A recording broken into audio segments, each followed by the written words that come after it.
Passer du RSA au RS3. Salut Mourad Winter. Vraiment passer cette phrase.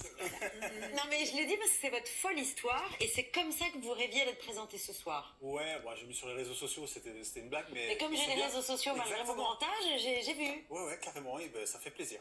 Mais ça résume votre histoire. Non, j'ai gonflé.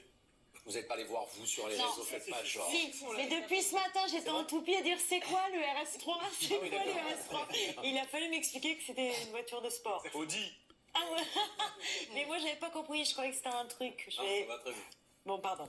Vous avez 36 ans et vous publiez votre deuxième roman dans lequel vous n'hésitez pas à vous inventer un double maléfique, misogyne, homophobe et raciste. Vous nous expliquerez pourquoi c'est important de libérer le monstre qui est en chacun de nous pour mieux le contrôler. Parce que je me dis que c'est peut-être un peu ça l'objectif de l'affaire. Mais je vous présente d'abord Abdel, que nous on aime et qu'on est très heureux. Avec moi, on se connaît depuis 17 ans. On a bossé ensemble à Londres au sketch chez Pierre Gagnard. Cuisine. Il était serveur. Donc je l'ai connu quand il était au RSA. Voilà. Et est-ce que maintenant tu le connais quand il... Ah bah voilà. Ah, pas encore. Ensuite, Donc, Abdel. il va manger cette petite kefta avec un œuf mollet que vous avez cassé d'ailleurs, vous avez éclaté comme ça sur les keftas. Ah, des petites aubergines frites, sauce tomate, parsemée de cumin. De la... Très bon. Un kiff. Un kiff.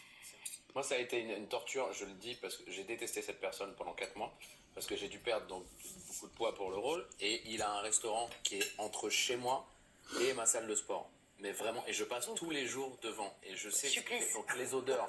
Donc je sortais de faire des trucs, des burpees, des blasts de nuls, Vous voulez manger un couscous? et voilà, et je sentais l'odeur du couscous juste avant de tourner chez moi. Et ben voilà, vous êtes vengés ce soir. Un restaurant. Il a voulu me saboter. Aussi.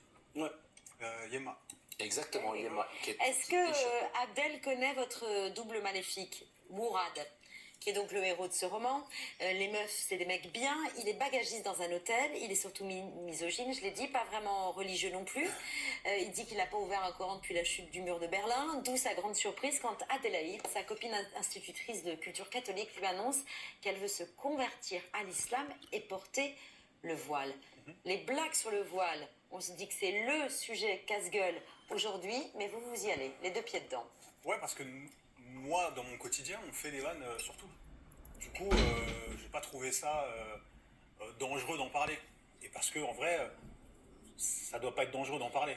Et puis j'avais envie vraiment de changer l'image qu'on avait du musulman méchant qui arrive et qui force sa femme à être voilée. Alors que moi, tous mes potes qui ont des meufs qui mettent le voile, Ça les emmerde, quoi, ça presque. les emmerde. Vous avez peur vous vous dites, voilà, il va falloir que je paye le loyer toute seule, parce qu'elle va se faire virer si elle met Ouais, le ça, je voile. l'ai vraiment vécu pour le coup. C'est parce que ma femme a mis le voile pendant quelques années, et pareil, je me suis dit, ah ouais, elle va perdre son taf, du coup, je vais devoir payer le loyer tout seul, tu vois, donc, et t'es hyper égoïste, tu vois. Et ouais, du coup, moi, l'idée, elle est arrivée comme ça. La première fois que j'ai eu cette idée, c'était il y a quelques années, et puis je me suis dit, ça peut être un bon pitch. Et après, Mourad qui parle de religion, c'est quelque chose. Hein. Je suis à l'islam, ce que North Face est au Cap d'Agde, pas la cible. ouais, bah, je me souviens pas de tout, parce que quand j'écris, je suis un peu... Vous vous souvenez, en France, mais... la dernière fois qu'il est rentré dans une mosquée, il avait confondu avec Mondial Moquette, ça vous en souvenez? Ouais, celle-là, je me rappelle, elle est pas mal, celle-là. Est-ce que quelqu'un, un humoriste qui serait pas de culture musulmane, pourrait aller aussi loin que vous? Bah, on en revient toujours au même débat, au même problème. Il suffit, moi, en tant que rebeu, de faire une vanne sur les feux, automatiquement, on va me dire que je suis... Antisémite. Que c'est tendancieux. Ça revient toujours, c'est toujours la même problématique. On n'accepte plus trop les vannes et du coup, tout le monde est un peu sur la défensive. Cela dit, vous y Moi, en tant que blanc, je me permettrai jamais de dire qu'il y a un noir, un PD, un arabe, par exemple, qui sont dans un train. Oui, juste déjà sur ces 3 mots. Non, mais c'est vrai, il y a des barrières, tout le monde bloque, tout le monde se braque. Mais vous tirez sur tout ce qui bouge, quoi. Bah, c'est pour ça, je suis obligé. Parce que si je tire pas sur tout ce qui bouge, je fais un peu du favoritisme entre guillemets, et du coup, je mets une communauté ou une sexualité de côté, je suis obligé.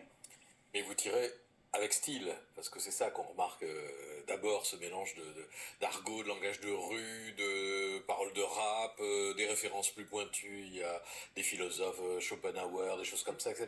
Ça vous vient naturellement ou il y a un petit travail quand même, vous cherchez à mettre des choses plus classiques dans le langage de rue que vous maîtrisez naturellement? Bah, en fait, j'essaie de parler, de décrire comme je parle.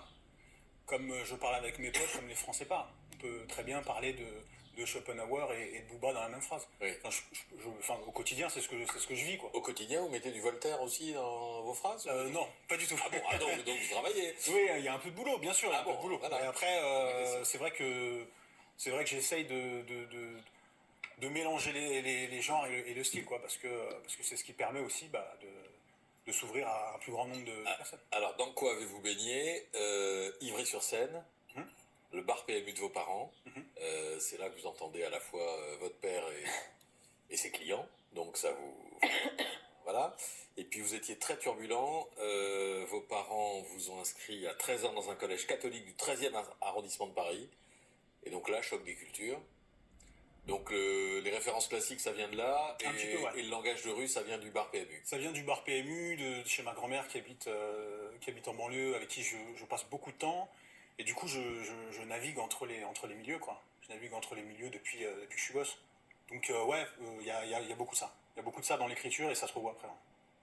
Pendant longtemps, vous vous êtes pas senti légitime, vous pensiez que vous n'étiez pas fait, sans doute, pour écrire un livre. Et puis pourtant, votre premier bouquin, L'amour, c'est surcoté, a connu un vrai succès en 2021 avec un autre personnage qui portait le même nom que vous aviez créé sur Instagram.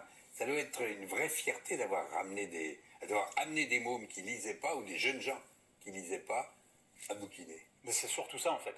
C'est là où, moi, ma seule fierté sur mes bouquins, c'est ça, c'est de recevoir des messages de personnes qui me disent « J'avais arrêté la lecture depuis mon cursus scolaire et tu m'as donné envie de reprendre la lecture. » Et après, c'est un peu relou parce que on me demande d'autres livres qui ressemblent aux miens et je sais pas. Je suis là en mode Lecture à donner. j'ai aucun conseil.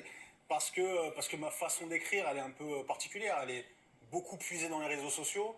J'essaie d'aller chercher des images assez rapidement. C'est très visuel. Il y a beaucoup de rythme. Très rythmé, ouais. En même temps, ça fait 10 ans que je suis dans le stand-up. Donc en même temps, c'est tout un mélange. C'est tout un mélange que j'ai. C'est un stand-up qui se lit. Ouais, c'est ça. C'est une discussion entre le personnage et